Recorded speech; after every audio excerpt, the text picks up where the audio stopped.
NEET paper leak મામલે NSUI મેદાનમાં આવ્યું। કચ્છ એનએસયુઆઈ દ્વારા કલેક્ટરને આવેદનપત્ર પાઠવીને રજૂઆત કરવામાં આવી। પેપર લીક મામલે તટસ્થ અને નિષ્પક્ષ તપાસની માંગ થઈ। વિદ્યાર્થીઓના ભવિષ્યની સાથે ચેડા કરનારા સામે કડક કાર્યવાહીની માંગ થઈ। દોષિતોને કલમ 555 હેઠળ કડક સજા કરવા માંગ થઈ। પરીક્ષા પ્રણાલીની વિશ્વસનીયતા જાળવી રાખવા તંત્રને અપીલ। પેપર લીકને પગલે વિદ્યાર્થીઓમાં ભારે રોષનો માહોલ।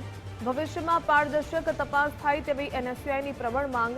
ઉગ્ર આંદોલન અને વિરોધ પ્રદર્શન કરવાની પણ ચીમકી આપી।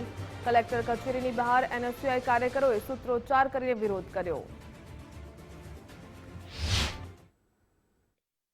નીટનું પેપર જે ફૂટ્યું અને ત્યારબાદ તેને રદ કરી દેવામાં આવ્યું, તેના કારણે આજરોજ કચ્છ જિલ્લા એનએસયુઆઈ દ્વારા કલેક્ટરશ્રીને આવેદનપત્ર પાઠવી રજૂઆત કરવામાં આવી છે। કારણ કે આ કોઈ પ્રથમવાર બનતી ઘટના નથી, વારંવાર આ ઘટના બનતી હોય છે। આપણે 2024માં જોયું તો 2024માં પણ નીટનું પેપર ફૂટ્યું હતું અને વારંવાર પેપર ફૂટતા હોય છે। નીટનું પેપર હોય કે સ્પર્ધાત્મક પરીક્ષાના પેપર હોય, ક્યાંક ને ક્યાંક પેપર ફૂટતા આવે છે, તેના ભોગ સમગ્ર વિદ્યાર્થીઓ બની રહ્યા છે।